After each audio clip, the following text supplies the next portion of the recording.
physics problem, rocks in space. So here we have two rocks in space, and rock A has a mass of 15 kilograms and it's just sitting there. And then rock B comes in and blam, hits it. And during that collision, rock B bounces off at an angle and a new velocity. And so the question is, what's the velocity of the big rock after the collision? And is it elastic? Is it a perfectly elastic collision or not? Okay, so mass 15 and 4 kilograms, starts off with an initial velocity of 13 meters per second and then reflects at 8 meters per second at a 30-degree angle. Clearly momentum is conserved because the only interaction between these two objects is the force between them for the same time. So the same force or equal and opposite forces for the same time. So they have to have equal and opposite changes in momentum. That is conservation momentum. Where's my chalk? I guess I got this one. Okay, so let's call this the x direction and that the y direction. Because if I say the total initial momentum is the total final momentum, that's fine. And in fact, we can totally deal with these as vectors. I want to do that. I'm going to do that. You could also say instead P1x is P2x, P1y is P2y. But I like vectors. I'm going to leave it as vectors. But you'll see that it all works out the same. So let's write out an expression for this. So initially, mass A is at rest, so it has no momentum. So I have mb vb1 vector, that's the initial momentum, plus 0. And then afterwards I have mb vb2, the final momentum of that one, vector, plus ma va2 vector. Okay, and I want to find va2. Well, that's actually not too hard. I can just do this right away, and then we have some work to do. I'm going to subtract this from both sides. I get ma va2 vector is mb vb1 vector minus mb vb2 vector. And you can subtract vectors. Remember, we've done that before. And now I'm going to divide both sides by ma, and I'm done. va2 is going to be equal to I can factor out the mb. I'm going to leave it though. mb over ma vb1 minus mb over ma vb2. So notice that this is really nice because I know the masses, I know the initial momentum, I got to write it as a vector, and I can get the final momentum as a vector. So let's do that. So here, I called that B. VB1 is moving only in the x direction. So this is going to be the vector 13, 0, 0 meters per second. So here I'm using the vector notation with angle brackets, x component, y component, z component. That's VB1.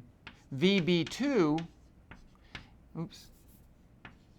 is going to be the vector. Okay, so now I have a velocity like this. I need the x component and the y component. So this is my velocity VB2 magnitude. This is the angle theta. This is the adjacent side. So the adjacent side of that's going to be cosine. This is going to be equal to 8 cosine of 30, right? Because that's a 30-degree angle. Yep. And then this one, and it's in the positive x direction. This is going to be in the positive y direction. That's the opposite side. So we're going to use sine. 8 sine of 30. And then it's not moving in the z direction at all. But notice what I have. MB, check. MA, check. VB1, vector, check. VB2, vector, check.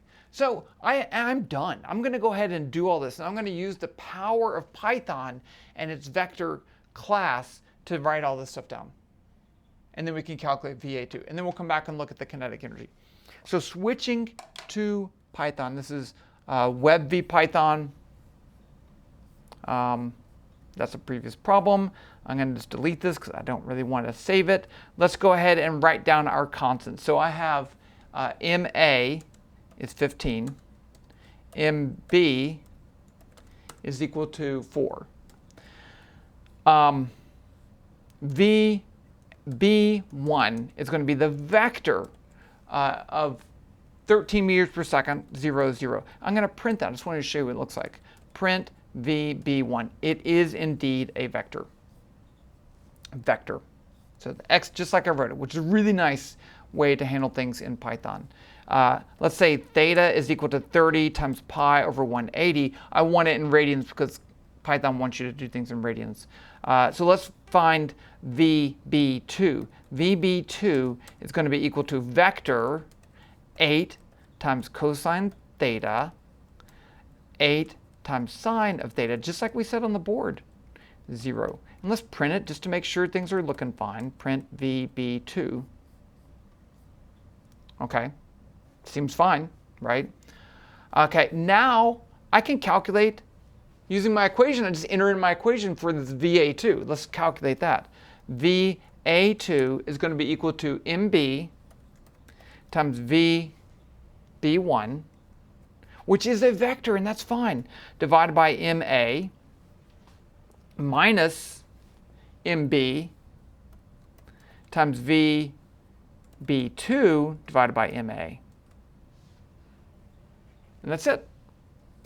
Print.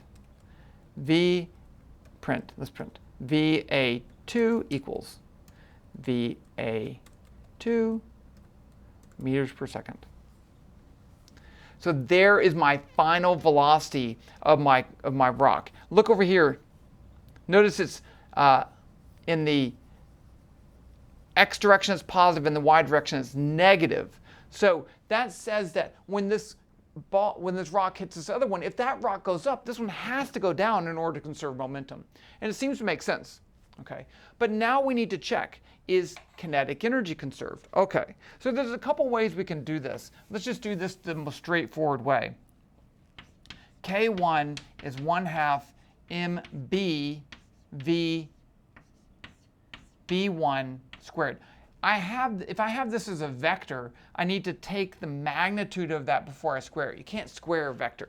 Okay, so that's the total kinetic energy before, and then after it's going to be 1/2 mb v b2 vector squared plus 1/2 ma, that's a b, va2 vector squared.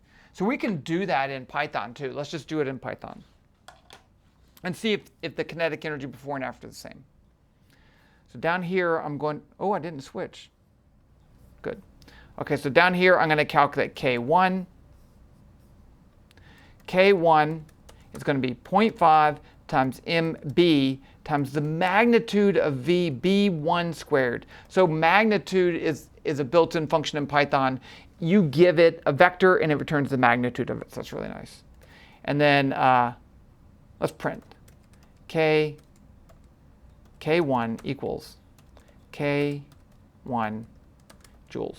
Let's run it just to make sure things are working. 338 joules. Now K2 is going to be 0.5 times mb times mag vb2 squared. And remember, squared in Python is star, not hat. Plus 0.5 times ma times mag of va2 squared. And let's print that. Capital K2. K2 joules. Lower. So it's not conserved. Okay.